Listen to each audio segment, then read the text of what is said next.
Ah yes, the all-new Honda Civic. No intro needed really. I mean, if it's in its 11th generation, I'm sure it must be doing something right? And today, we're going to find out exactly what makes the Honda Civic such a safe but effective choice for the whole family. Hello everybody, Greg here. Roll the credits, let's get to it.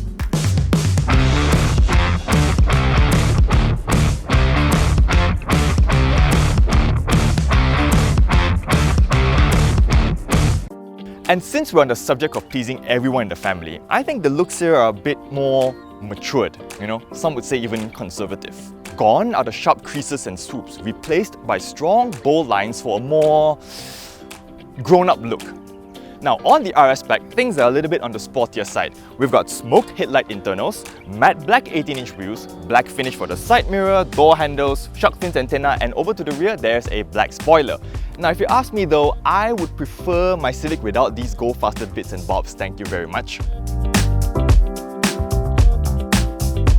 Over to the rear, there's space for the inevitable family road trip as the boot has a capacity of 497 litres, although that is smaller than the last generation's 519.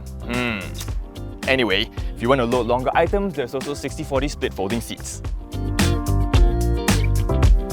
On the inside, the grown-up theme continues because you get a minimalist interior mixed with some better materials, so that the overall ambiance is a lot more premium compared to the last generation Civic. Although with that said, it's bound to please your in-laws more than your first date, if you know what I mean. However, the 7-inch semi-digital display on this car is a bit of a letdown because Thai spec models, they get a 10.2-inch fully digital setup. On the infotainment front, there's a 9-inch touchscreen with wireless Apple CarPlay and wired Android Auto. But because there's no wireless charging, you still need to plug in your iPhone despite having wireless Apple CarPlay. Which is a bit strange. Moving on to what I think is the pouty piece of the interior, these honeycomb mesh vents. They look the part, but they can be a little bit tough to clean, I imagine. And that's not the main concern. You see, my main problem is this. We got dual zone on the last generation, but single zone on this generation's top spec model.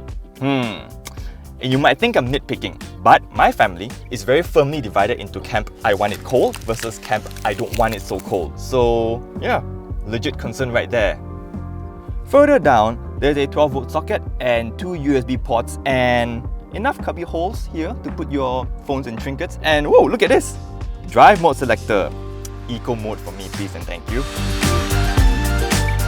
As for interior storage space, it's typical Honda and their brilliant packaging.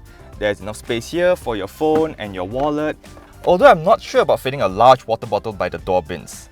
Anyway, the cubby hole here is a little bit on the shallow side as well. And the center armrest, that lifts to reveal a pretty big storage space. And check this out, little Easter egg. Over to the rear, the seats are a little bit more reclined compared to the last generation, so you should feel more comfortable on longer journeys. However, with all that said, I'm 184 centimeters tall and this is adjusted to my driving position. As you can see, legroom and headroom is a little bit on the tight side. And it doesn't help that the RS has black headlining, so everything feels a little bit more claustrophobic. All in all, there is enough room for the family provided they're all not 6 feet tall. As for amenities, we've got aircon vents, 2 USB ports that should keep the kids' devices charged up, seat pockets, the same shallow cubby holes, and 2 cup holders. Plus, fitting a child seat is child's play because the door opens quite wide actually.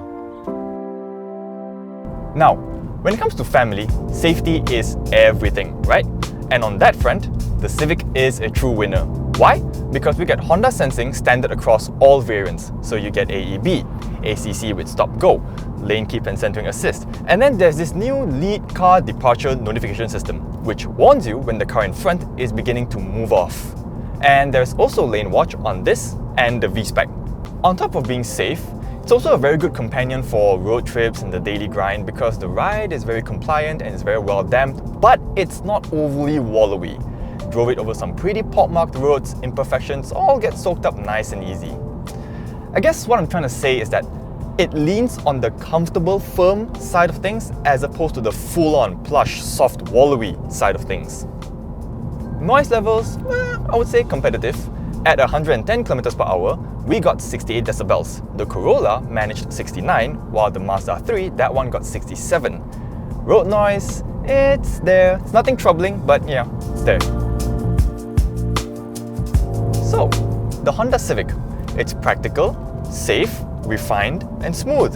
TLDR, if you're a family man or woman and you're looking for a solid, dependable car but don't want the usual SUVs, then this is it.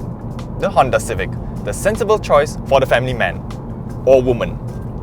Although, with that said, I do wonder what happens when you dial it up to 11.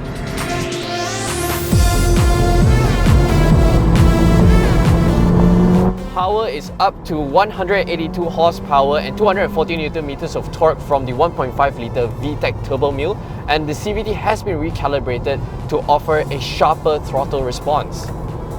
Oddly enough, it's not any quicker compared to the previous generation FC. Based on our WapCar 0 to 100 test, the FC clocked 8.2 seconds, while this FE clocked in at 8.8.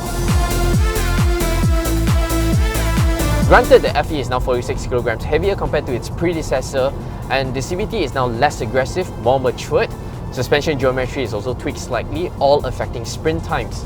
But numbers only tell you half the story, because the way the FE delivers power is so much more linear compared to its predecessor, compared to the FC. And this just gives you a lot more finesse with the throttle pedal.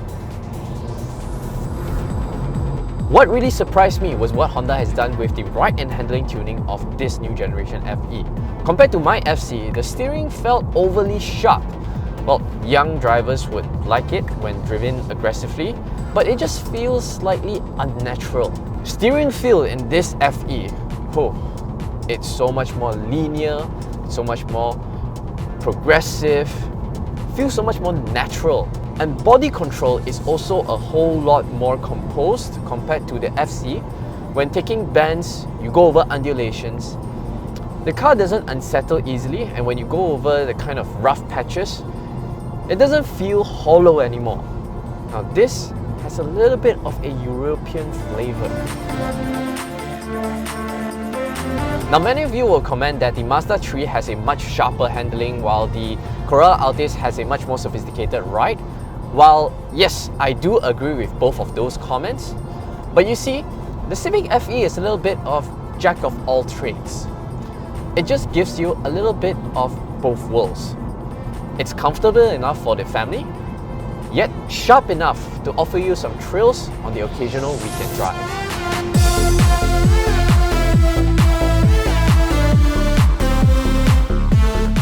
So there you go, the 11th generation Honda Civic, a car that can easily cover both sides of the coin. You know, at this rate, it's not about Civic versus anything else, it's more like which Civic variant do you want? Exactly. All variants of the Civic are powered by a 1.5 VTEC turbo engine. They all get Honda sensing, Apple CarPlay and Android Auto connectivity. All are jam-packed with features. It really is down to which wheel design do you like or which upholstery do you prefer. In an era where the scales tips towards SUV, no one would question you, why didn't you get an SUV instead? And that is the appeal of the Honda Civic. But let us know in the comment section below, what do you think of this all-new 11th generation Civic FE? As always, thanks for watching. We hope you enjoyed this video. Make sure to subscribe to our YouTube channel for more videos like this. Bye bye!